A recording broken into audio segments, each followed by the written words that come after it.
People here have worked with John Mark in previous years for other debates, and I know we have 4 guys on this stage that know their positions very well and are very well spoken, so this should be great for all of us.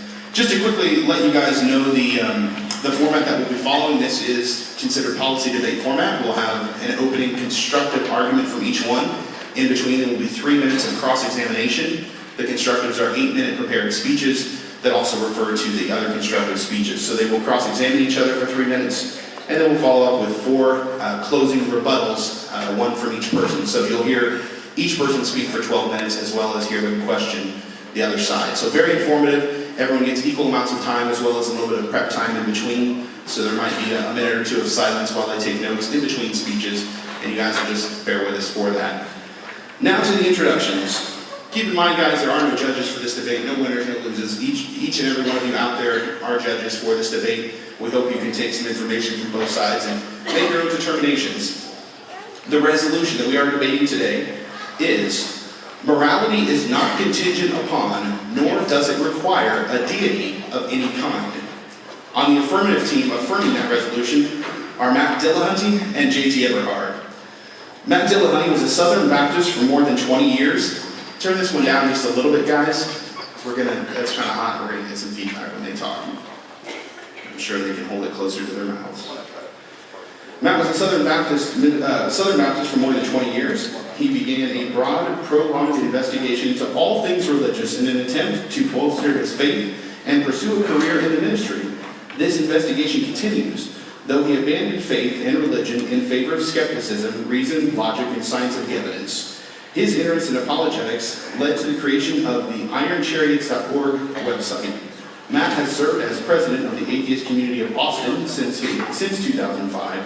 He co-hosts the group Atheist-Oriented Podcast, The Nonprofits, and hosts the group's public access television program known as The Atheist Experience.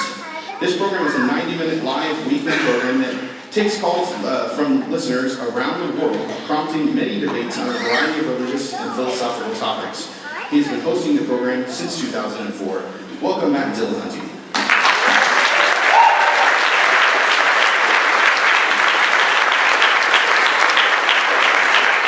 And since it's more fun to say we have 2 father and son teams, his son, JT Everhard. JT was a campus organizer and high school specialist with a secular student alliance. He's the author of the blog, What Would JT Do? And has been contributing author to atheismresource.com, my site.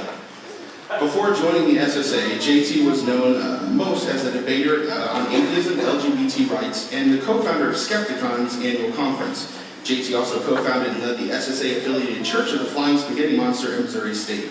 The group would go on to make news on several occasions, often for their unconventional approach to combating religion, such as building cardboard box forts in the middle of campus to counter-protest evangelists, or massing on their school's free speech zone with expletive-bearing signs in response to the school saying that they could ban coarse language. As a debater, he has paired with other high-profile atheists such as Richard Carrier and Victor Sanger, and Matt Dillahunty today. And of course, his fiancée is our summer president, Michael Everhard. Ladies and gentlemen, welcome JT Everhard to the stage.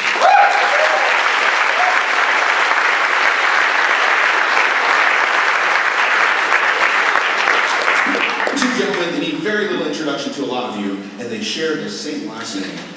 Our father and son team on the negative side of the debate today are Dr. John Mark Mirabal and his father, Mark Mirabal. Dr. John Mark has been a School of Faith instructor since 2005. He received his doctorate in theology from the Regina Apostolorum in Rome. Besides teaching adult parishioners and Catholic school faculties, he also offers classes to University of Kansas students at the St. Lawrence Center. He is the author of The Drug, the Soul, and God, a Catholic moral perspective on antidepressants, and has published articles in The Thomist, the Fellowship of Catholic Scholars Quarterly, and the Homiletic and Pastoral Review, as well as in other journals. In 2010, he debated the atheist activist Dan Barker, right here on this stage, on the topic of God's existence, which was recorded and is available for online viewing. John Mark and his wife, Jessica, have 3 children and reside in Lawrence, Kansas. Please welcome Dr. John Mark Mirabal.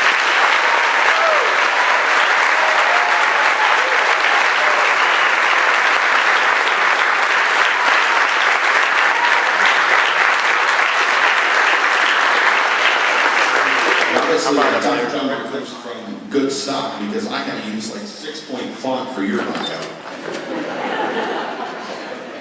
Mark Mirabali is a professor of theology at the Franciscan University in Steubenville, specializing in Mariology. He is, I looked it up, it's the study of the Virgin Mary, correct? See, I learned something, I was really proud of that. He is president of Vox Populi, I'm not going to say that right, you know, my Latin is horrible. It's a Catholic movement promoting the concepts of the Blessed Virgin Mary as mediatrix and co-redemptrix. Mark Mirabali completed his undergraduate studies in theology as a student in the St. Ignatius Institute Catholic Great Books program at the University of San Francisco. He earned the Licentiate of Sacred Theology and Doctor of Sacred Theology degrees at the Pontifical University of St. Thomas Aquinas, Angelicum in Rome. His doctoral dissertation was on the message of the alleged Marian apparitions. Again, words I should have checked with you for. As of 2009, Dr. Mirabali holds the rank of Professor of Theology at the Franciscan University, where he has taught since 1986 and where he received several teaching awards. You can read the rest of this, as well as all of his accolades, having appeared on CNN, Latin America, BBC, Fox News, and NBC series Dateline. Please welcome Mark Mirabali.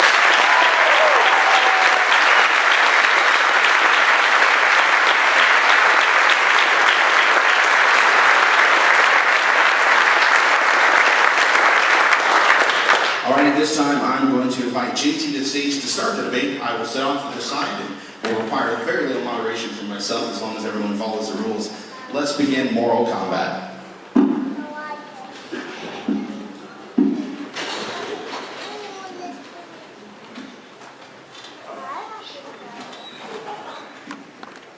How do we resolve questions of what we ought to do?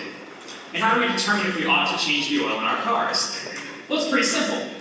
If you want your car to run, you ought to change the oil in your car. But what if you're testing the effects on engines that don't have enough oil in them?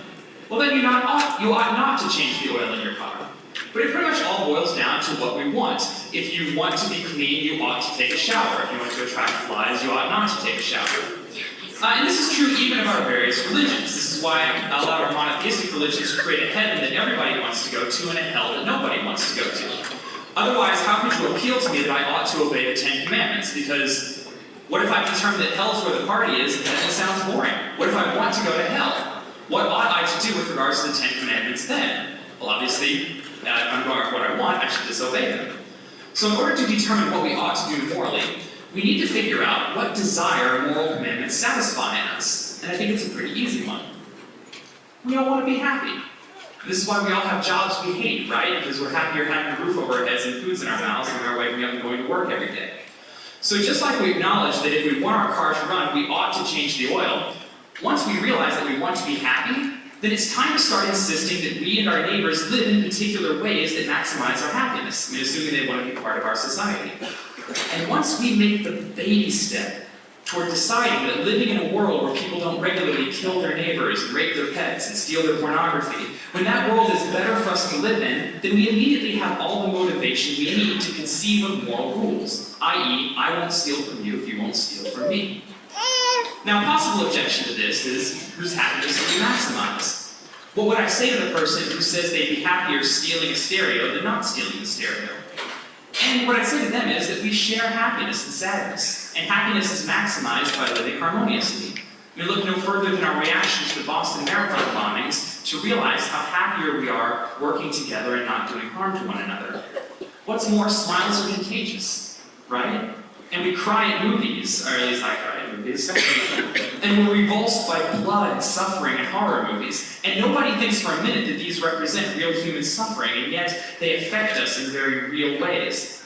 This should confirm that to an extent, we share the emotional states of other people, and that our own happiness is dependent on ensuring that other people are happy and don't suffer. What's more, countless studies have shown that people who steal or otherwise do harm to their fellow humans are actually less happy. So to the person who says they'd be happier stealing the stereo or committing mass murder than race in New England, I'd simply say that people can be wrong in their assessment of what will make them happiest. I mean, every person in this room has probably experienced this. I thought I'd be happier going to prom. Wrong. And in this case, objectively, The people who say they'd be happier disregarding things like the golden rule and other sound moral precepts are probably wrong, and would realize this if only they had a broader basis for comparison. I'd also tell them that if you repeatedly harm other human beings, you run the risk of being ostracized from society. I mean, this is what happens to people who are dangerously bereft of empathy. But being part of society makes you happier, objectively. I mean, think about it. Do you like the benefits of other people's minds, like cell phones and grocery stores? Good! Then you realize that your happiness cannot be maximized without being part of society at large, and that teamwork is objectively better for living a happy life. Which leads me to another possible objection. Without God, our morals are subjective and just a matter of mere opinion. To this I'd say that just because we don't have the means to maximize human happiness completely figured out, doesn't mean that questions of human happiness are subjective. Take something like chemistry. The interaction of different elements is about as objective truth you can get about the nature of the universe. And in order to realize that, we come up with something like the periodic chart. However, the periodic chart has gone through several different variations over the years, not because the nature of chemistry is subjective, but because our understanding of it gets refined over time. Well, moral rules are the same way. The fact that we're still refining our understanding of what makes humans happiness doesn't mean that the assertion that giving a sandwich to a hungry person is not objectively better than, say, setting them on fire.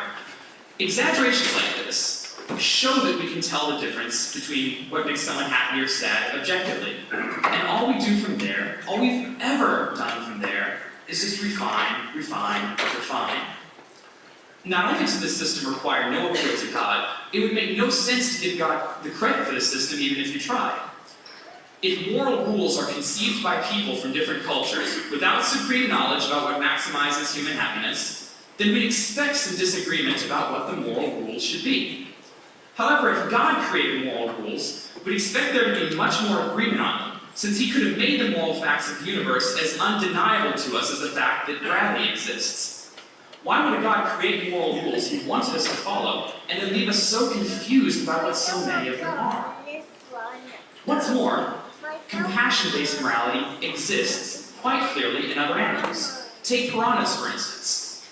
Bloodthirsty as all hell when they're feeding, but they don't eat each other. Another example would be in 1964, Jules Masserman ran a study with rhesus monkeys, where he put a bunch of rhesus monkeys into a cage and arranged it so that in order to get fed, they had to pull a lever that shocked one of their cage mates. Some of these monkeys went up to 14 days without food, just so they wouldn't harm one of their cage mates. Now, these animals don't believe in God, so there must be something in their neurochemistry that motivates them to care about compassion. And the explanation is very simple in terms of biology, and I can go into more details of this should it get contested in process. Species that felt no remorse for harming one another would die out, leaving us only with species that aren't inclined to harm one another and which are naturally motivated towards teamwork. Once you concede that an aversion to killing each other is good for survival, which I hope that's a pretty easy concession for everybody to make, you admit that this is precisely what we'd expect to see in a godless universe. But it makes no sense to credit God for natural processes like evolution by natural selection, which require no appeal to God at all. And also, if a God exists, it has given us tendencies that compete with what makes us optimally happy. An example would be being out of shape objectively makes people less happy. Yet anybody who's ever been on a diet knows how miserable it can be in the short term to suppress our desire to eat food that tastes really, really good, and lots of it. Now, unless God is a practical joker in very poor taste, this is absolutely bizarre on theism, but again, makes perfect sense on naturalism. Down to 1 minute, okay, what are we going to do here?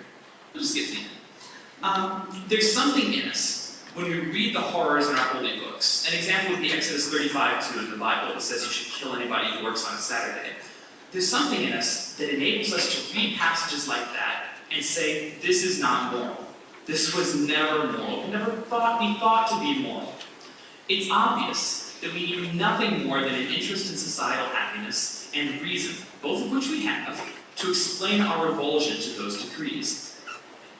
Where religions have rules that mirror reasonable conclusions based upon compassion, they're indistinguishable from what we should already want for ourselves, whether God exists or not. And where the rules of our religion stand in opposition to compassion and the well-being of humans, they simply cannot be called moral. Where religious prescriptions for behavior inhibit human happiness, you become a villain, not a saint, by compliance. Thank you.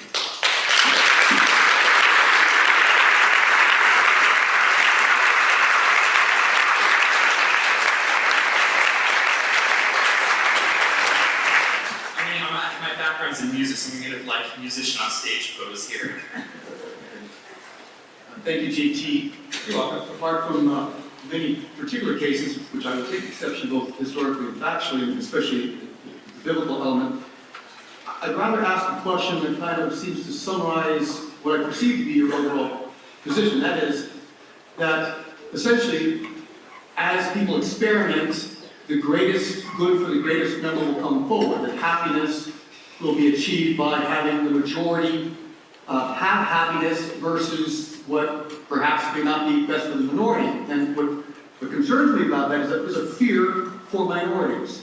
It seems to me that you're saying that the best we can do is get the greatest good for the greatest number, but how do you protect minorities, minority races, a minority of Jews in a predominant Germany? How do you protect gay rights in a society that doesn't think a gay person deserves fundamental rights? So I think you give me an example where augmenting the greater happiness that we all share. So our own happiness is tied to the happiness of others around us in society.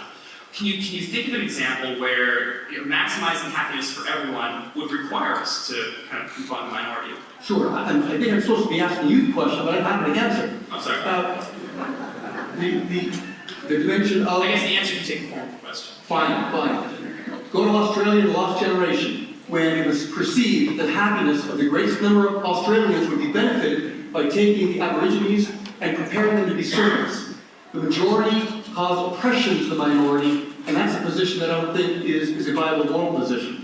Okay, now you're saying that in Australia they thought that taking the Aborigines and suppressing them would augment human happiness. I realize that can be asserted, but can that really be defended as something that makes society better by suppressing a minority? I mean, look at all the tyrannies in the history of humanity where we suppressed a minority. How did slavery work out? How did Xerxes' suppression of minorities work out? It wound up with his rebellion and death. Whenever we repress minorities, we wind up with rebellions, we wind up with a discordant, inharmonious society. And I would argue that even though it can be asserted that that would maximize human happiness for everybody, that it can't be defended at all.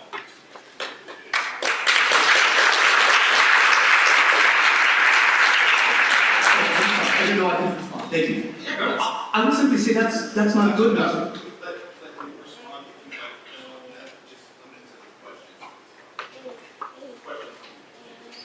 Okay, so let me put it in a form of a rhetorical question. You've done this before.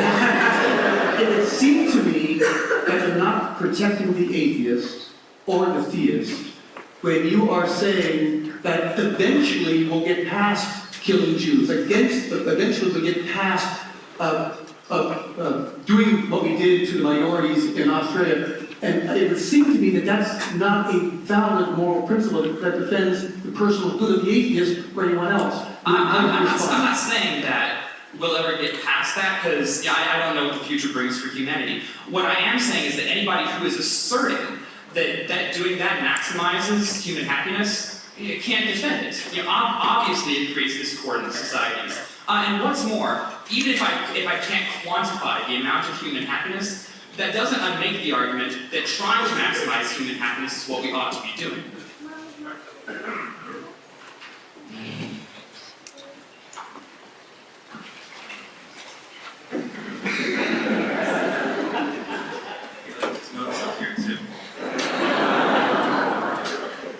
So thanks all for coming out. I guess I'll stand. Thanks, Matt and JT. It's good to see you again, JT and Dad. Obviously, thanks so much for coming out.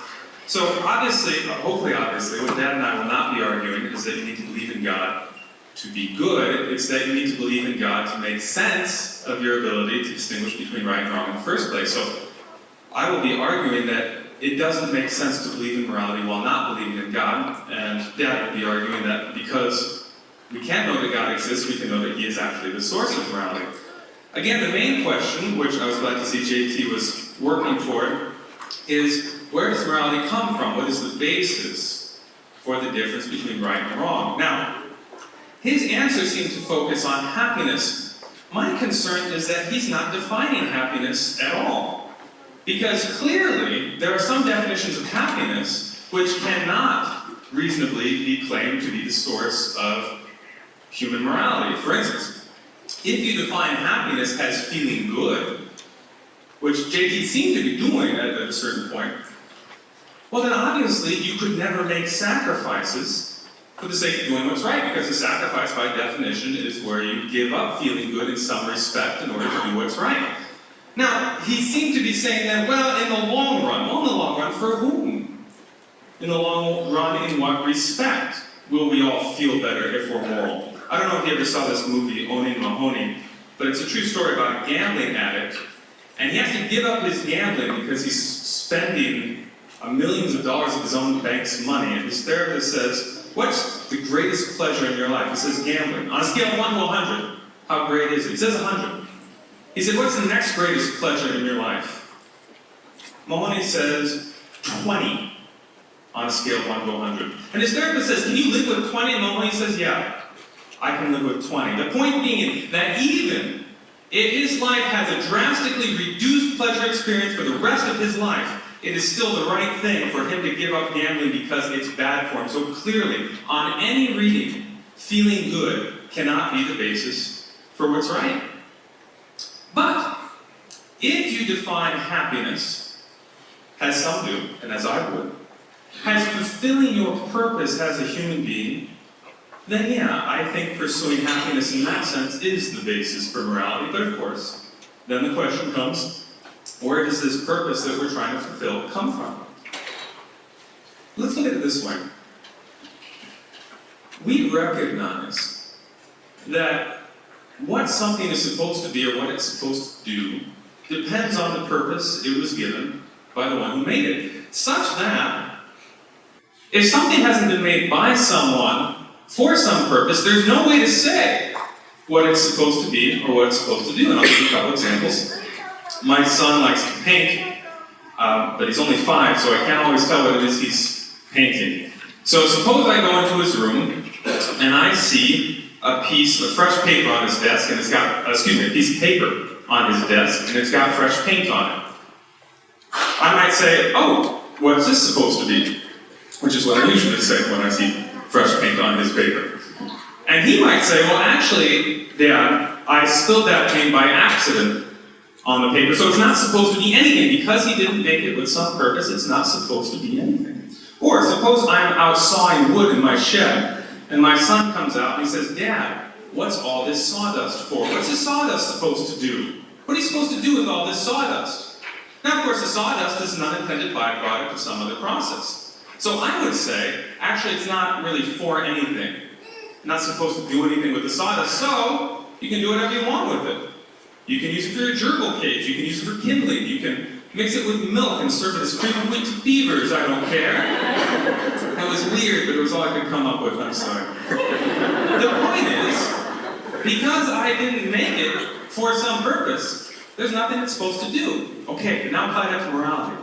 Morality is where we talk about what human beings are supposed to be versus what they're not supposed to be, what human beings are supposed to do versus what they're not supposed to do. So, apply the principle. Unless human beings have been made by some person for some purpose, there's no way to answer the questions that morality poses. There's no way to talk about what people are supposed to be versus what they're not supposed to be. There's no way to talk about what they're supposed to do versus what they're not supposed to do. The only way to make sense of the whole moral endeavor is to say, yeah, we've been created by someone with some goal in mind. That's a universal principle. And if Matt and JT disagree, here's the challenge. Find a counterexample. Show me something where we talk about what it's supposed to be versus what it's not supposed to be. Where we talk about what it's supposed to do versus what it's not supposed to do, even though we know it hasn't been made by some person for some purpose. Like I said, I don't think they're going to be able to come up with that example. But then, human morality, which is speech about what human beings are supposed to do versus what they're not supposed to do, what human beings are supposed to be like versus what they're not supposed to be like, that speech implies that we have been made by someone for some purpose. Morality implies God. Without it, moral speech just doesn't make sense. Thanks so much.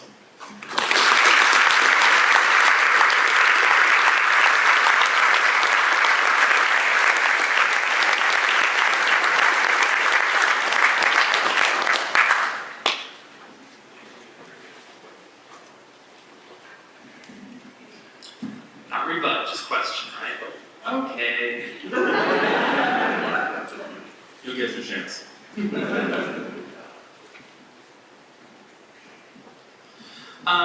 You claim that human beings have a particular purpose. Can you demonstrate that I have any of the purposes that you claim? I'm sorry, I don't understand the question. You claim that we have particular purposes and that we were made to achieve certain things. Can you defend why I have a particular purpose? Or if you claim human beings have a particular purpose to, say, love another particular person or to believe a particular thing, can you demonstrate that with evidence? Yeah, morality is the evidence. The fact that we believe, for instance, that it's better to know truth as opposed to not know truth, that it's better to love as opposed to not love, means that this is what human beings are supposed to do as opposed to what they're not supposed to do. Again, the only time we talk that way about anything else is when we're talking about the purpose with which and for which the thing's been made. Okay.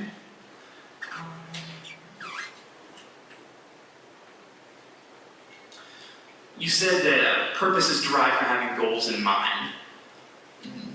What is wrong with happiness as a goal? Why can happiness itself not be sufficient? Again, I didn't say that morality or purpose, purpose and having a goal in mind are equivalent. I didn't say that morality is tied to having any purpose, any goal in mind. We can certainly set ourselves all kinds of immoral goals. We can give ourselves all sorts of immoral purposes. If I want, I can set the goal of, being rude to 10 people today. That doesn't make it a moral goal. What I'm saying is that morality is a specific type of goal. As we've just seen, it's not the same as goals we set ourselves, since we set ourselves both good goals and bad goals. And therefore, morality implies that someone else has set us this specific goal that we can either fail to achieve or succeed in achieving. You set a goal, find something that has a purpose that wasn't made by something. Is that correct? Phrasing? That's right. That's right. That's my challenge. If I can point to something, hypothetically, that is completely explicable through natural means, i.e. mindless forces acting upon inanimate objects, would you accept that as something that was not made by me? Yeah, two problems with that. No, one is you haven't proved that, for instance, a rock or a tree isn't made by someone. And secondly, typically we don't talk about what a rock is supposed to be versus what it's not supposed to be. We don't say, that's not what a rock's supposed to be, you lousy rock. Right? We talk about what a rock is or what a rock does. So I think both of those, for both those reasons, that sort of example would fail.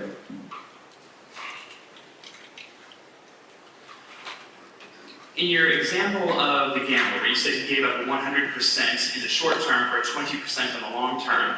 Do you feel like you're glancing over all of the misery that went with the short-term gambling that might lead to his pursuit of longer-term happiness? Yeah, what I think is very clear is that if you go to him with a calculus of what feels better versus what doesn't feel as good, he would say, that's not why I'm doing this. I'm doing this because it's wrong to pursue this lifestyle. I think moral people would give you that answer across the board.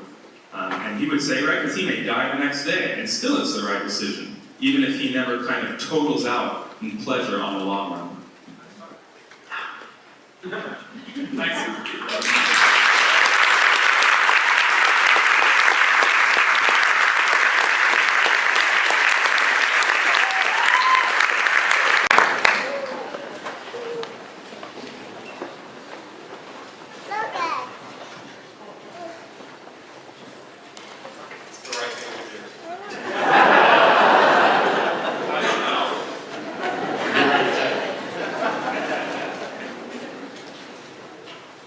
Alright, so thanks everybody. JT described a form of consequentialism essentially, and I'll be expanding on that idea by addressing the structure and process of constructing a secular moral system. The most common objections to simple consequentialism, which is not what I'm advocating by the way, are things like how do we determine whose happiness to prioritize, what if what makes me happy causes somebody else to suffer, But I don't look at things in terms of simply happiness and suffering. Those are legitimate questions, but they don't represent intractable problems for secular moral systems. In fact, I'm aware of no objection to secular morality that is both a legitimate problem and solved by theistic and religious moral systems. JT and I may not agree on all the details and may answer questions differently. Some people may look at this as a problem and will claim, well, you've got no ultimate moral authority, so you're just stuck with moral relativism and no solutions. That's not actually true, and yet, even if this were a real problem, appealing to God doesn't solve it. Because I can stand here and say that I don't agree with God's proclamations about morality, and you can disagree with both me and that God, or any number of other gods. And why should I pay attention to the idea, the views of an individual, God or not, whose reason seems to be nothing more than because I said so, or worse and more accurately, because somebody told me that's what God said. I condense a 45-minute talk into 8. So the secular moral system that I advocate actually does have a path to resolution, and it's a pathway that allows us to sort out where and why we disagree in order that we might improve our understanding of morality and also improve the structure of our moral system. This pathway is built on a foundation of reason, evidence, and empathy. It's based on understanding and recognizing the foundational truths upon which we base morality. With reason, empathy, and compassion, JT and I can figure out why we disagree, and we stand a good chance of changing that.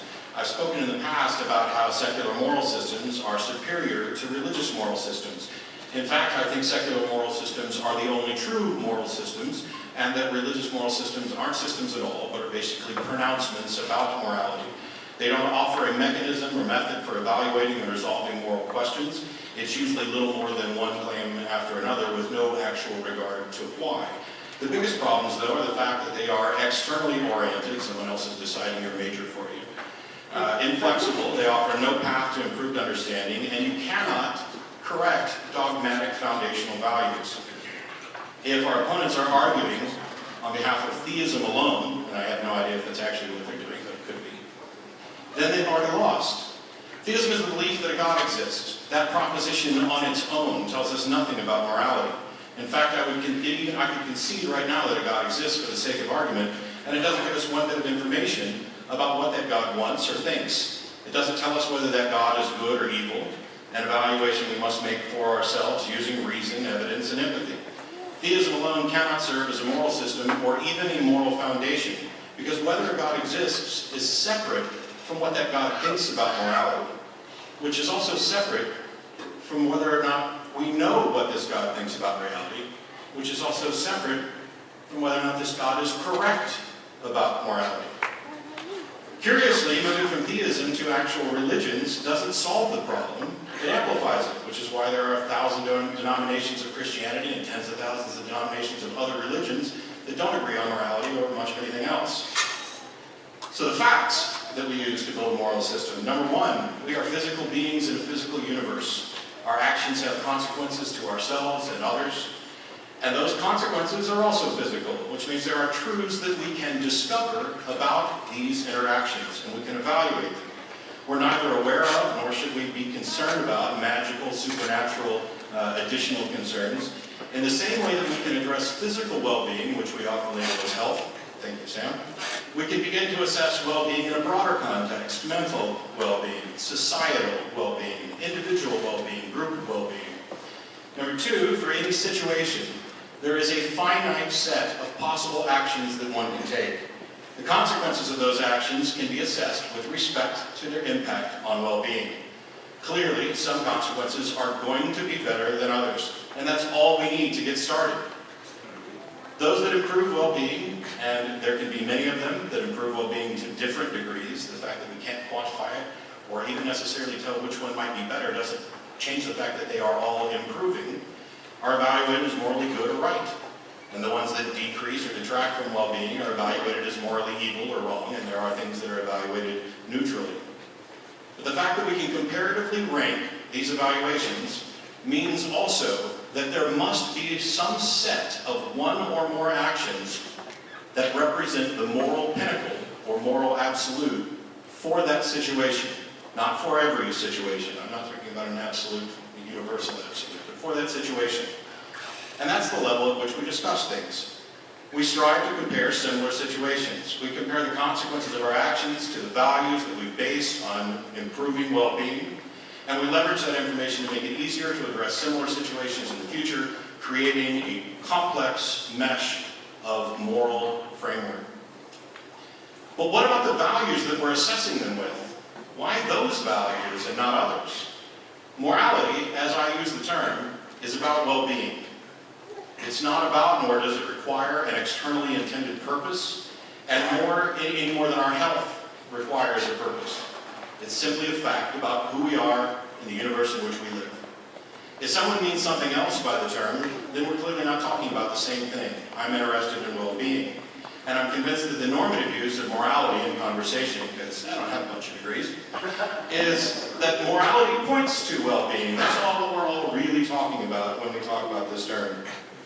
Defining morality as what God wants, or in accordance with God's nature, is simply cheating in an unsupported assertion, and it means that you're talking about something other than what I'm talking about. You can actually, so you can actually construct the foundation of moral values rather easily, and it doesn't matter if you begin with arbitrary or even incorrect values, because the system and the fact that we're talking about well-being allow for the correction of even those core values. Secular morality is about getting better at getting better. Generally speaking, you can start with things like life is preferable to death, health is preferable to sickness, freedom is preferable to slavery. And if we begin with those, we can build this system. And the system that we build is also flexible enough to correct even those core values. I'm going to skip to my resolution thing today. The resolution is morality is not contingent upon, nor does it require a deed of any kind. We've shown, and we should understand, that morality founded on our well-being is rooted in discoverable truths. Not only are gods not required, the existence of a God adds no useful information to the discussion, and even if a God were to tell us directly its views on morality, those views stand or fall based on the evidence, not the author.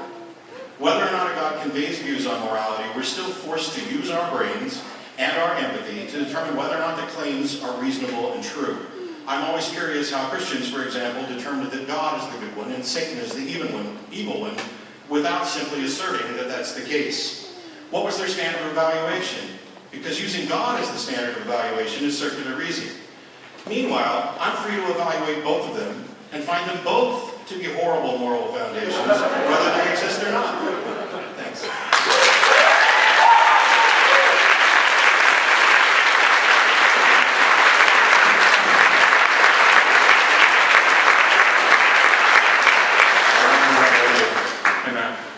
Everybody can hear me? Yeah? Good. So you mentioned real briefly, actually you just mentioned, reason and compassion. I would love to hear you define reason. Define reason. Reason is a process of thinking that conforms to the logical absolutes that are the foundation of rational thought. Okay. So anytime you know something true, you're reasoning? No. Well, now we're into discussions about whether or not I actually know or I'm just claiming that I know. No. I'm asking, reason, generally, I think, as I understand, most people would say reasoning is a process of going from, validly, of going from one set of propositions to another proposition. You okay with that? Yeah, if you have a syllogism that is valid, then true premises lead to true conclusions. Great. So could you give me, since you say that we get our moral truths from reason, could you please give me a syllogism where, without invoking value language in the premises, you get to the conclusion some behaviors are right and some behaviors are wrong? Could I construct and apply a syllogism to do that? I mean, well, you said it comes from reason, so presumably you can show me how. Sure. Whether or not I can actually construct a syllogism on the fly for that is another question. My response would be that to the extent that this would be true for questions about my physical health, like drinking battery acid reduces my physical health, to the extent that I can construct a syllogism along those lines, we could do similar things about well-being in the broader sense. Yeah, my problem is, as I said, if you're going to derive values from reason, that means it can't already be in the premises. That's called begging the question. So if you start with well-being, then you can't form a valid syllogism that leads to insights about well-being. Yeah, so I'm starting with well-being and you're objecting to starting with well-being. It comes from reason. The thing is that, as I said, when I say morality, I mean more well-being. That's all I'm talking about. If we can't agree that it's about well-being, then we're going to continue to talk about, and we're never going to be able to talk about the same thing. No, that's not what I mean. What I mean is you're saying morality comes from reason, but you're also saying that what comes from reason comes as the term of a valid reasoning process. We agree on that. So please show me how you get morality, aka well-being, as the term of a syllogistic or any other validly rational process. Well, if you're going to deny that I can use well-being as the foundation, then I can't. You were the one who denied it because you said that our sense of well-being comes from reasoning, which you admit. No. I'm asserting that morality is about well-being, and that we can then reason beginning with the agreement. Oh, good. Okay, good. So you're saying we start with well-being, yes, and then we get to good. So where do we get that premise? Where do we get the premise of well-being? How do we know what counts as well-being versus what doesn't? Since now we know it is not derived from reason. It's derived from who we are. In the same way that physical health is simply a fact, well-being is the label we put on health in broader contexts about individuals and societies.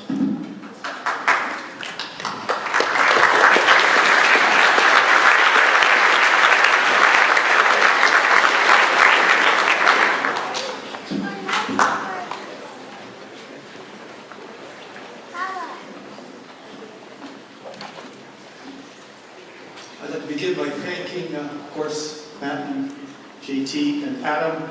Special thanks to John Mark. It's a real honor for me as a father to be invited to debate alongside my son. I know many fathers debate with their sons, but it's nice to debate alongside my son. And I will be maintaining that it is reasonable both to hold in God's existence and that God would reasonably instill an order in humanity. Now, and some of this comes from Matt's comments of kind of the frustration of having someone just have a presupposition without defense. And so in that light, I wanted to spend a few of the precious minutes in making reference that indeed God does exist. That's a reasonable premise. And also it's reasonable that because he exists, he would put an inbuilt, reasonable system of moral order in humanity. So, why does God exist? Why is it reasonable to hold so? Because it is reasonable to maintain the existence of a perfect, uncaused, necessary, absolute standard, unmoved mover, who indeed is the reason for effects today. And I want to say from the beginning, this is not first to defend a religious position. This is to explain why you're out there, and I'm here, why there are effects today. Because logic holds that if I see a baby as an effect, I conclude to parents as a cause. If I see a lawn mowed as an effect, logically I conclude to a lawnmower. These are reasonable things. It's also reasonable to maintain ex nihilo nihil. From nothing, nothing comes. You can't get something from no thing. That's also reasonable. It's also reasonable to hold that if you are a dependent being, and you realize, even on a good affirmation day, look in the mirror, that I did not bring my own existence as part of my essence. I didn't bring myself into being. And therefore, if you have a dependent being, and you are a dependent being, it's logical to conclude to an independent being. It's also logical to hold that if we can say a Mother Teresa is better than an Adolf Hitler, there must be an absolute standard of goodness by which to compare. That's also reasonable. So I would hold to the reason of an uncaused cause, an unmoved mover, a designer, an organizer, an independent being, and a being that is the standard of perfection. Now I would also hold that it's reasonable that this being that did give order to the universe also gave order to the high point of the universe, which is the human being. It would be illogical, I would hold, to say he stops with the order of the universe, with the orders of the human body, with the orders of nature, with instinct in animals, but when he comes to the high point, a creature that has an intellect and a will, he's not going to give an order. And so I would hold whether you call it a conscience, an inner voice, and I know Matt, I think previously mentioned the voice thing is a problem. Let's just say an inner directive to do good and avoid evil. Whether it's natural law, which says, indeed, human beings do have an order and it's been universally recognized in a fundamental way to do good and to avoid evil. I'd also say to have the premise that order comes from chaos is illogical. Chaos begets chaos in the material order. You can do an example yourself. You don't have to be a scientist. Don't cut your front lawn this summer. Don't affect any ordering of the chaos of your front lawn, hoping that there's going to be order in the summer. It's not going to happen. If your finances are presently in chaos, and you decide, I'm not going to do anything about it, you will have more material chaos. Even things like laundry, and I was thinking of hair, but there's at least 3 of us who can have enough matter to thanks for the hair help on that too. So I would again say it's illogical to hold that chaos begets order, and yet we do see an order. Science does testify to an order. Now, I would also hold that there's a fundamental problem in the objections that would have the position saying that indeed there's no God and there's no morality. And I think the foundation of the objection is accepting empirical data rather than certain truth as a standard. For example, I don't have any divine DNA, and therefore I could not conclude to a divine being. There's no massive divine footprint that I can measure. And it's almost like 2 boys on the playground saying, one boy says to the other, if you can't jump 25 feet in a standing long jump, you're no athlete. Well, the other boy has 2 options. He can either say, all right, I'm going to try, and then he gets maybe 3 or 4 or 5 feet. I guess there's a third option. As a second, he could say, well, you know, the Norwegian jumper, Verbat, only got 12 feet and 2 inches, and so your standard is too high. Or you could simply say, no human could do that. I could still be an athlete and not make the jump. And it is analogous to saying, I demand empirical evidence for God and a God-given morality. It's an unjust standard. And we do use reason, intelligence, logic, not arbitrariness, to come up with truths that are very important to us. For example, I'm sure Matt loves his wife, but he can't give empirical evidence for that love.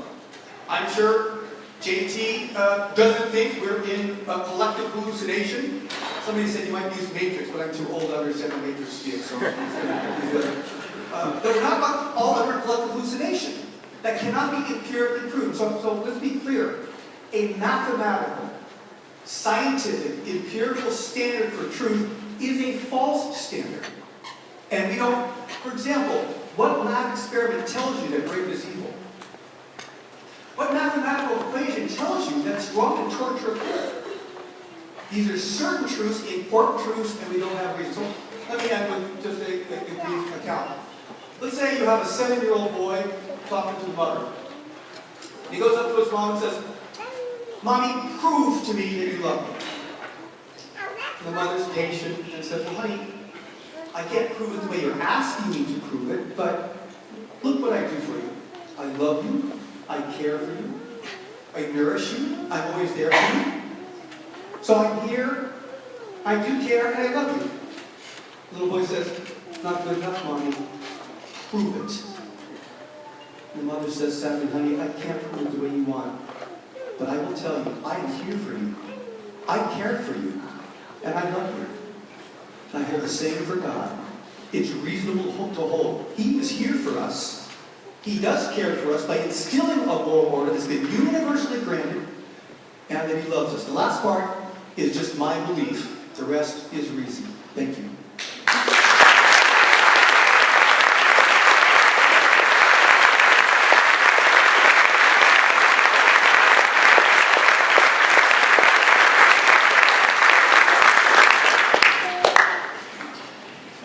So I'll start with the end, with the cute story about the child and the mother, because unfortunately that mother couldn't, and that's what she says. I can't prove it to you in the way that you're asking. Why is it that God can't? Okay. So the difference between God can't and God won't. But let's start with our premises, because I appreciate the previous debates that you want foundations, you want presuppositions, so I want to give those to you. What I'm saying is not a reasonable standard, but an empirical standard. That seems to be what's required. That unless there's a mathematical certainty, it's really the continuation of Descartes. This is enlightenment philosophy for the present, that I must, as a standard for truth, deny anything under skepticism that I can't have scientific, empirical, or mathematical data. And that's what's now being imposed on this discussion. And what I'm saying is that there's a significant difference between empirical data and reasonability. Why you can say... Sure, why you can't... I want to give you foundation. I'm trying to figure out if the time belongs to the question or Well, not. I want to give you foundation. So, if you're asking the question, and we're going to go back to the mother's example, if you're asking the question, is it reasonable? Yes, the mother's shown dozens of reasonable expressions of caring and being present. Can the mother show it in a lab dish? No. Does she have empirical data? No. That doesn't mean it's not true. Now, ultimately, to your question, I would say this too. Sometimes God's freedom is used as a beating club against his existence. That is, if you want a full freedom, you can't have a full manifestation. And if you want to exercise full freedom, you shouldn't be surprised that there's not God coming to the front door and saying, "Hi, I'm God." But that doesn't take away the reasonable presence for both God and his moral order. Okay, so I got like a minute left. Let me do this. But now we're good because you have this scenario, of course, where the child is talking with the mother and the mother's answering. I'm curious if the child was talking to the mother and the mother was nowhere to be seen and didn't answer, and instead some friend of the family tried to explain all the things that the mother had done with the child. That's a very false analogy, because I would say that, as I said at the beginning, God is present in the universe, in the human person, in the intricacies, in free will, in rationality, in most every aspect of what we see our events today. Okay.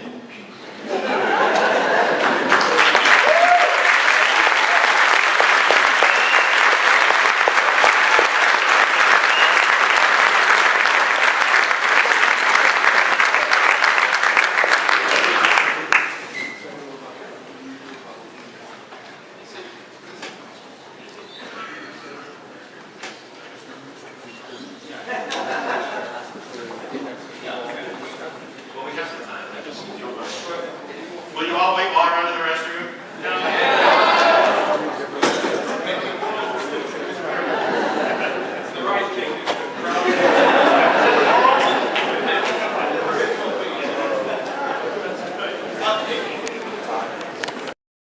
Except for a quick bathroom break, which we are not going to take off of prep time.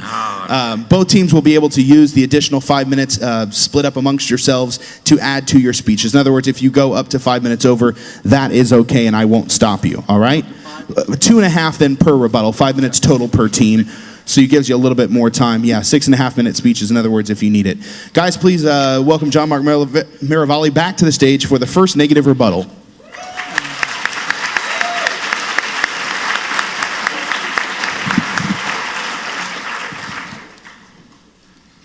All right. Good. So again, the question was, as I see it, where does morality come from if not God? Again, I don't think I've heard any strong answers. Now, here's one thing that really has to be ruled out very quickly that people will do. I call it the value language synonym game. And it's where you say, hey, what makes good good and bad bad? What's the basis for that distinction? And they say, well, what's good is beneficial or advantageous or helpful.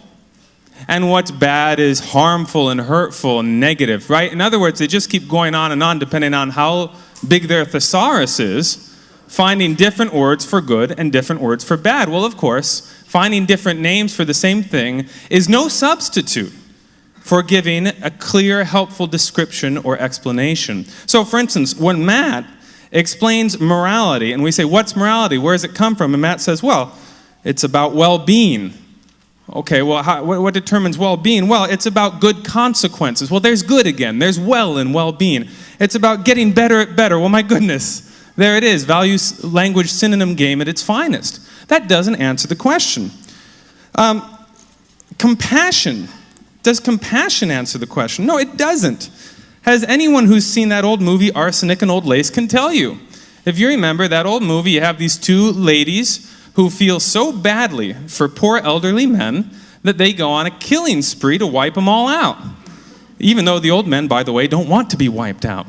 There was recently an award-winning short story by Angela Newman about a 13-year-old girl. She's just lost her father. She's in mourning. She's feeling terrible. And her father's adult male friend takes pity on her, and to try to make her feel better, he sexually stimulates her. And so in both of these scenarios, you have compassion fueling, in the one case, murder, in the other case, statutory rape. But if compassion can fuel bad actions as well as good actions, then clearly it's no criterion for the difference between good and evil. It's no explanation for where morality comes from. Matt said that pain is generally less preferable than pleasure, that death is generally less preferable than life. And I suppose that's true, but it does us very little good in this discussion, because what do you do with exception cases? What do you do with people who prefer to deal in pain and death? What do you do with someone like the Kansas serial killer BTK, who liked to torture and murder? You could say, of course, well, his are wrong, his feelings are wrong, his preferences are wrong. I quite agree. But on what basis? If preference isn't... Now, maybe he meant when he said generally, maybe he meant, the majority preference is how we determine right from wrong. I think we've seen that's not true. I think Dad's example from Australia, anytime you say, yeah, the preferences of the majority are good just by being the majority, what you're saying is that the majority is right just by being the majority, and the kind of alarming implication is that the minority is wrong just by being the minority. I don't think anybody wants to say that in America today. I certainly wouldn't. If the minority isn't wrong, though, just by being the minority, then clearly the majority isn't right just by being the majority. Sometimes the majority needs to get its preferences more in line with what's actually right. We call that social reform. So, again, no good explanation. And that shouldn't surprise us, right? That shouldn't surprise us. It shouldn't surprise us that atheism is not able to give a good explanation, a good account of where morality comes from, because ultimately, I think that's what atheism is. It is the systematic failure to answer the big questions. Atheism cannot answer the question why. And so, atheism cannot answer the question, why should I? Theism can. Matt said, I couldn't believe it, Matt said that theism gives us no insight into morality. Yes, it does. It tells us where it comes from. I'd say that's a pretty big insight. If you're interested in knowing the implications of your own worldview, I'd say that matters. A lot of atheists know this, of course. A lot of atheists recognize that God and morality rise or fall together, that they're necessarily connected. And so a lot of atheists will try to become intellectually consistent by rejecting morality as well as God. A lot of them have done it. Well, how much better would it be in every sense of the term, both rationally and morally? How much better would it be if instead of rejecting both, they accepted both? If they accepted God as a necessary precondition for morality.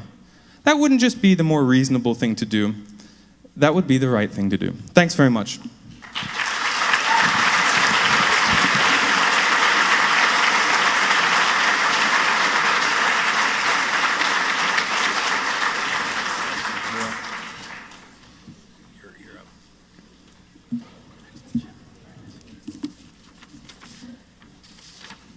Quick question. I can go after both of their openings, right? Yes, absolutely. Awesome. Yeah, you're rebutting the team, not an individual. All right.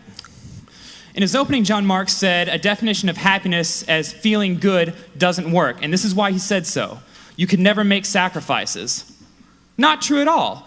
All you have to do is realize that you would rather sacrifice yourself than go on living having not made that sacrifice. All you have to value is courage over life, and at that point, it makes complete moral sense under the system I provided.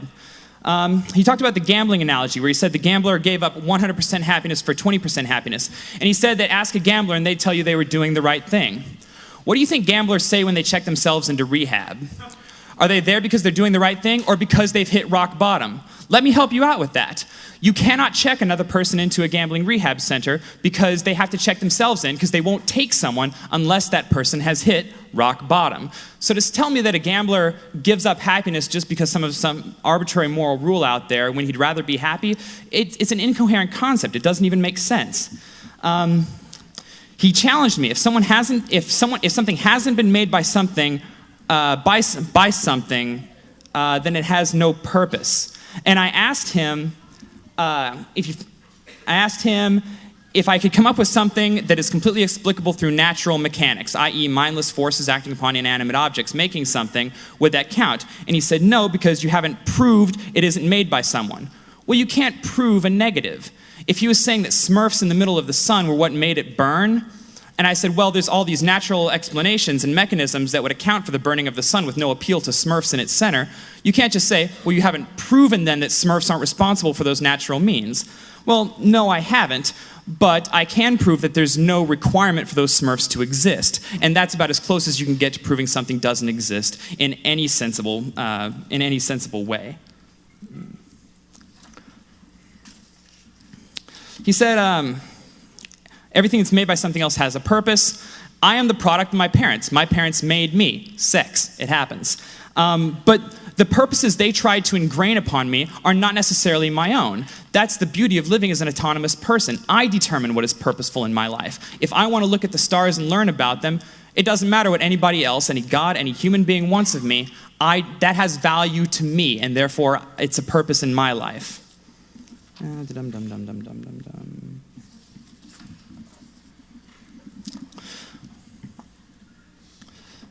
Marx said, in order to separate Mother Teresa from Hitler, that there must be some kind of independent standard out there. And there is a completely independent standard. What makes human beings happy is not something we determined. It's not like human beings got together and said, you know what? Pizza's going to taste good. We've decided that. No, the pizza tastes good regardless of what we want. And so if we want to be happy in life, we need to appeal to the way the universe actually is. It's not a matter of mere opinion. It's looking at the way the universe truly is. He said the high point of the universe is the human being. Do you know how many things God made before human beings? Every star, every galaxy. He made cockroaches before human beings. We're clearly very low on God's priority list. And even looking at this in terms of the universe. We are a small, insignificant, very fragile speck on a piece of dust floating throughout the universe. It looks like we're an accident more than anything else. To give you an analogy, imagine we were a flea trapped in an air bubble at the bottom of the ocean. We're going to die really quick unless we take matters into our own hands, and yet we're looking out at the ocean and all the fish. In our universe, which is the ocean in the analogy, the fish are black holes. They thrive in a vacuum. There are more black holes in this universe than grains of sand on the earth. If you're asking me what the universe looks like it was designed to produce, it sure as hell wasn't human beings. Going back to the flea at the bottom of the ocean analogy, for whom did Neptune make the ocean? For the flea or for the fish? Our universe looks like it was designed to create black holes. Human beings look like an afterthought. He said the prospect that order comes from chaos is illogical, and you don't have to be a scientist to figure this out. It may very well have helped if he was a scientist, because this is exactly what science has confirmed. In terms of, say, star creation, the gene's instability. All you need is a large cloud of hydrogen, large enough that it has enough mass to produce gravity. It'll pull itself together, spike the pressure in the center, and you'll have a much more complex, highly ordered star through forces that require no appeal to God, just mindless forces acting upon inanimate objects. This is in compliance with the second law of thermodynamics. It says we're moving towards a greater state of entropy, but it doesn't say that's all there is. All it says is as long as the disordered energy is greater than the ordered energy, the second law is conserved. A good example would be the atmosphere of the Earth. It's highly ordered, highly complex, been there for thousands of years, longer than that, millions of years, and will keep being there. If we move towards disorder in this universe, if pockets of order make no sense, why is that there? Well, it's explicable scientifically. you have atoms rubbing together, creating friction and heat. This is radiated out as dissipative energy into the universe. We still have pockets of order, even though we have disordered energy. And you can even reduce it to something simple. Rolling a dice. This is about as random as you can get. This is pretty chaotic, right? However, if you roll a 6-sided dice millions upon millions of times, at some point you're going to get a string of 56s. Chaos exists, but it doesn't preclude order. So to say that we need agency for order in our universe when we have all kinds of natural mechanisms that produce order all by themselves really does beg the question from their side. He said we have no empirical evidence for love. Love is a state of the brain, like happiness, like sadness. And the way we have empirical evidence for states of the brain, aside from fMRI imaging, which we can also use, is we see how people behave. When people are happy, they smile. When people are sad, they frown, they cry. And when people are in love, they act in particular ways. I proposed to my fiance because I love her. But God is not a state of the brain. I mean, no one denies that belief in God exists because people behave as if they believe in God. But God is not a state of the brain. God is something tangible. And if the existence of God is so important, why do we have so little evidence for God's existence in comparison to other truth claims about the universe? For instance, how important is the existence of this podium compared to the existence of God in terms of what is factual? Well, it's insignificant. Yet why do we have so much more evidence for this podium than we do for God? And my time's up, I'm done. You can take Oh, some good, of I'm gonna keep going then. What lab experiment tells you that rape is evil? If you need a lab to tell you that rape makes people miserable, you're not trusting the evidence of your own eyes. If you really need it quantified in a lab to see that rape makes people unhappy, you're really rejecting any evidence that could reject your claim for a completely arbitrary reason. You can look at the number of rape help centers that are set up, or rape helplines, or hell, you could talk to a rape victim. If you need a lab to establish that for you, you have some real problems. And what's more, going back to the love example, when you talk about the mother saying, you know, how do you, when this child says, how do you know I love you? And the mother says to him, I'm here for you, I love for you, I care for you. That's a behavior that is indicative of a state of the mind. And what's more, you said, God loves us, He's here for us, He cares for us. This makes no sense to me, because the only justice we see in the universe is the justice meted out by human hands. If you think that we have captured every priest who has forced himself upon a little boy, your optimism has extended well into delusion. There are people in the world...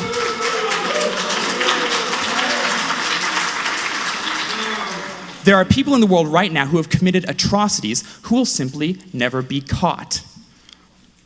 If a God exists that is at least as interested in justice as we are, that makes no sense. And what's more, if you're going to say that a God is here who takes care of us, the moment you look at a picture on Google Image of a child who is starving, and you think to yourself, if only I were there, I would feed that child. And you're just looking at a picture, and there are millions more of those pictures. You're talking about a God who is right beside every single one of those children, who could feed every single one of them. And the moment you decide that you would do what God has been unwilling to do, you have decided that you can come up with better moral conclusions than God, and you're right.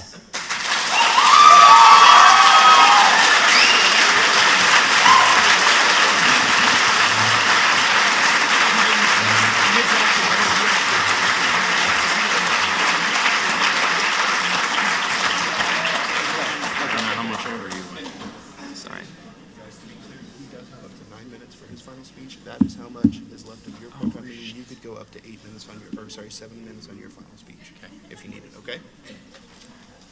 Sorry. Okay, I'm going to begin, as I checked over with Adam before, I have new material in the rebuttal as well, but then, of course, Matt will have the opportunity to respond to it. Let me start by saying I thought it was rather impressive to hear JT talk about God creating things. I thought that was a breakthrough. I thought it was a little unusual, though, that he had a mistaken concept of chronology versus being. In other words, because something becomes first doesn't mean it's most important. We have the expression, you save the best for last. So I'm talking about the high point of creation. I would hope that JT would consider himself and Matt and everyone he loves as more important than a star, than a rock, than a tree, because they are. And I'm the first one to acknowledge that. Now, I also want to say that as neither Matt nor I, or JT in this case, excuse me, are scientists, we're both coming from that premise, but I do want to address this concept of a star, that because a star has an ordering system that can increase, that necessarily concludes that it comes from the star. That's like in a previous conversation, JT used the example of a computer. That a computer, it's obvious that computers are intelligent because computers can think on their own. I would say, well, Bill Gates would have something to say about that, I think.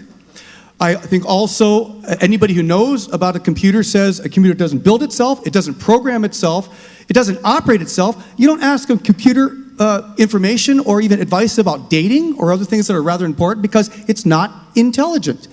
So because you see an order doesn't presuppose that you've proven that the order comes from the object. In fact, logic says order indicates one who's designed the order. Now, I want to go to three elements that I think in this effort for empirical, again, I think JT misunderstood my point entirely. I am saying that it's inappropriate to use an empirical standard for truth. So when you gave the examples of if you have to, if that guy needs a lab experiment to know that rape is wrong, I'm very sure rape is wrong, my friend. I've got 5 daughters, and I'm sure rape is wrong. My point is saying you can't expect an empirical standard for that, which is what you were requiring. That was my example. Now, I want to go to 3 areas in some effort to provide some empirical data that's relative to this question. Area number 1 is major modern atheists on our subject today. Do major modern atheists think that you can have a morality without God? Some of the founding fathers, but also some of the leading proponents of atheism have answered with a lot of integrity, no. Marx, Nietzsche, Bertrand Russell.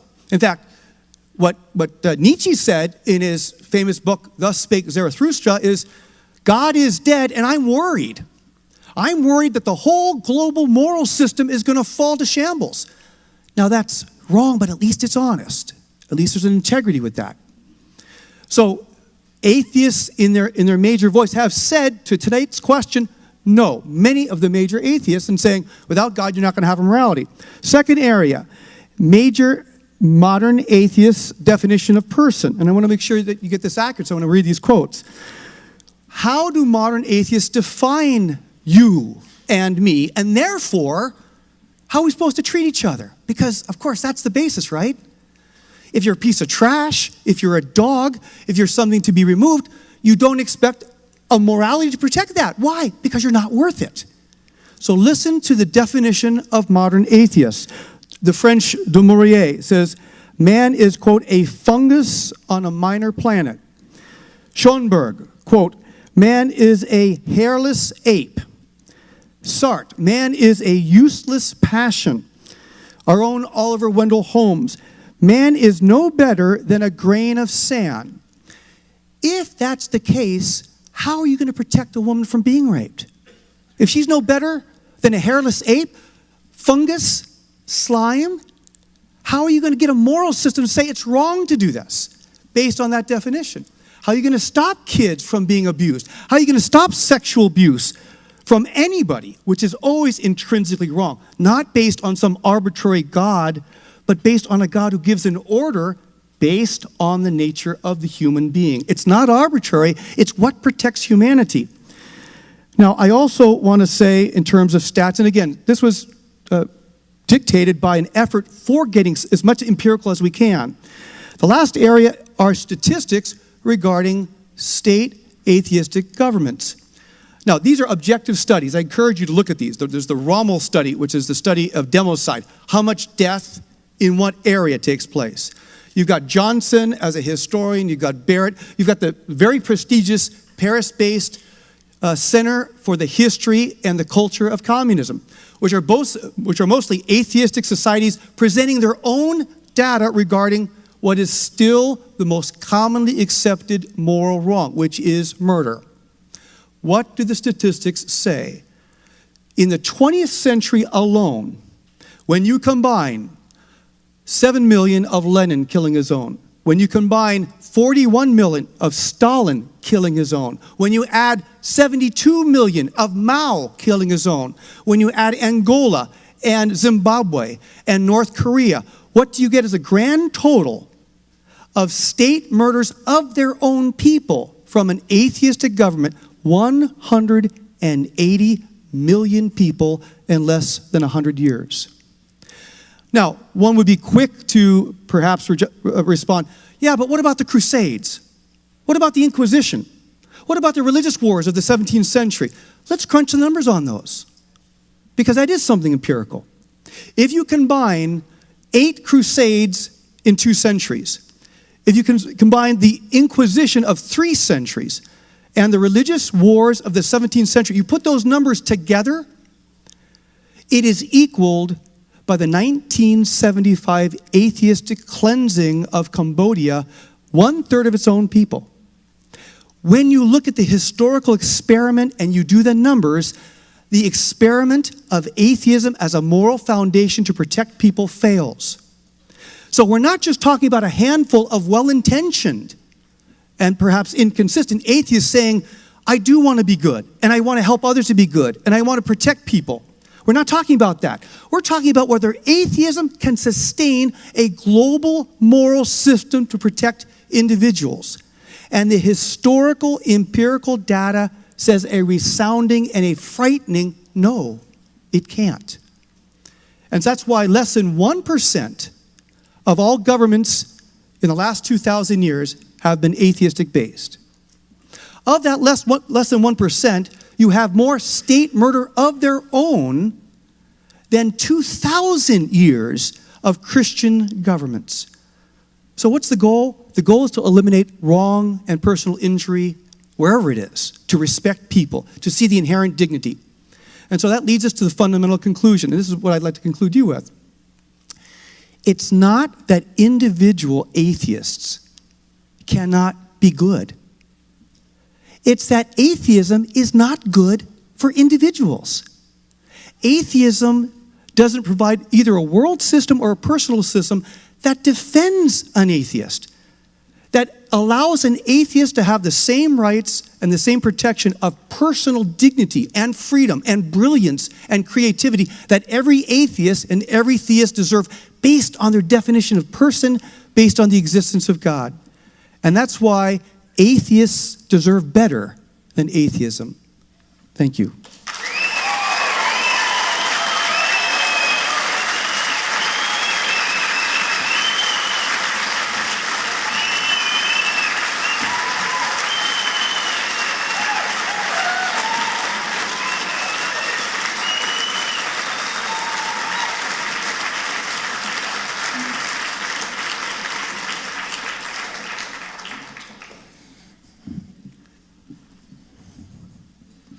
So I'd say don't clap, but I think that might be difficult at this point.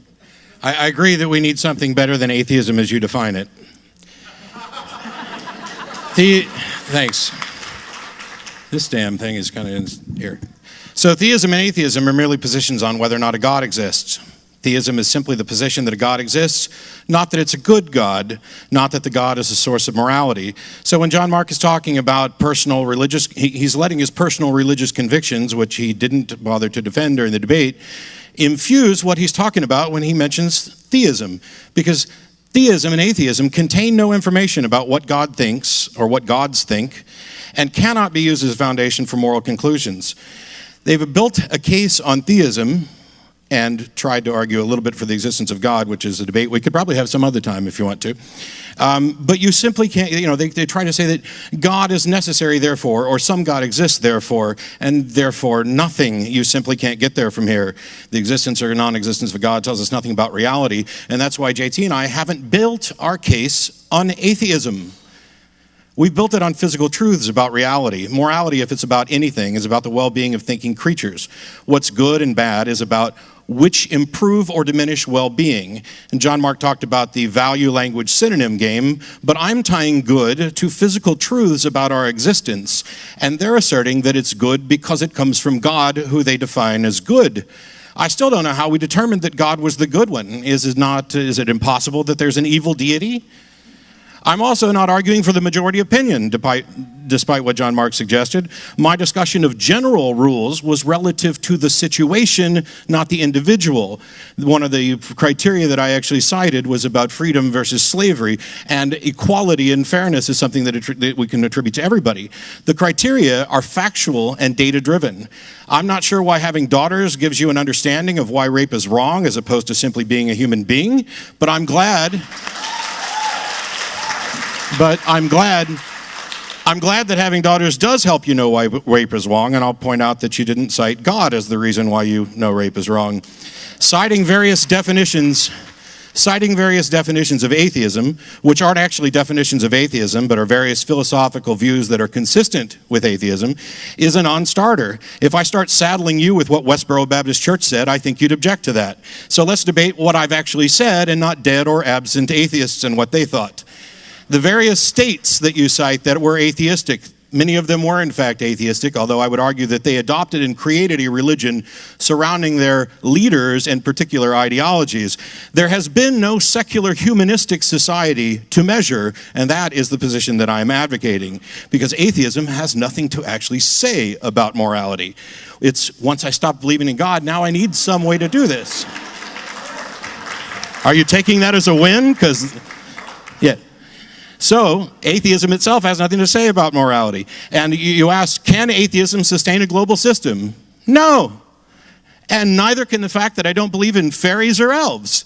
It's a single position on God. Everything else is a political or societal construct that may be consistent with atheism, but is not derived from atheism, and it's not a requirement or a global view of all atheists.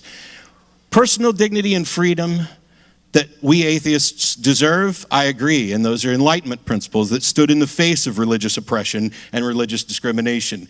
Are there religions that advocate for those things? Absolutely. Are there versions of Christianity that advocate for those things?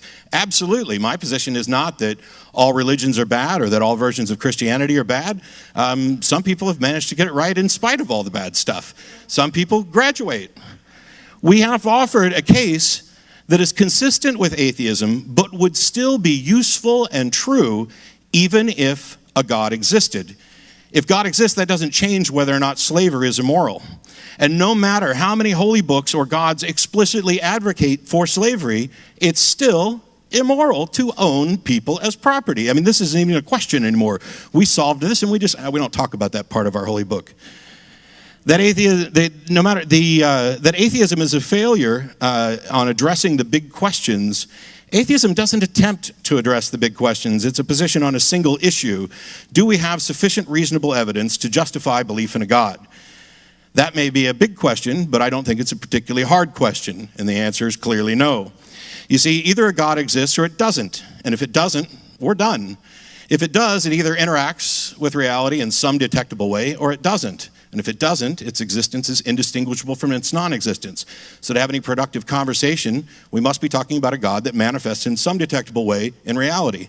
Meanwhile, theists are running around claiming to be little God detectors and talking about all the things that God does, which means we should be able to investigate and get measurable data to at least confirm that there are phenomenon, even though we cannot confirm a supernatural source. If the evidence for the existence of God was as demonstrable as the existence of my mother, or actually even as demonstrable as the existence of my mother's love, I'd have no issue here. That's just not the case. There was booing about the mention of child rape, and I'm going to steal something shamelessly from one of the co-hosts on my show and modify it. If I saw someone attempting to rape a child, I would intervene and do everything I could to stop it. While God seemed to sit by, close the door, and say, I'll take care of you later, maybe.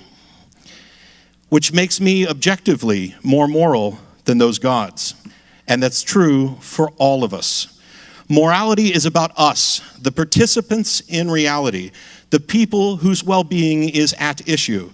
We need no external pronouncements from non-participants, and if those non-participant gods exist and have moral information to share with us, I will be happy to consider it, and it will still be accepted or rejected based on reason, evidence, and empathy. We are all using the same processes to determine what is good and what is evil, or if something qualifies. I'll consider all that information within the context of the secular moral reasoning that I've advocated. The idea that we would accept moral proclamations that violate good sense and evidence is absurd. Fortunately, all those proposed gods seem remarkably silent, though humans do profess to speak for them. But the value of those insights is determined without consideration for the source at all. Ideas, including moral pronouncements, stand and fall on their own merits, with no regard to the author of those ideas. No care at all about whether the author is a god or a garbage collector. And that's not a slight to garbage collectors, because as participants, valuable participants in our system, I have infinitely more respect for garbage collectors than gods.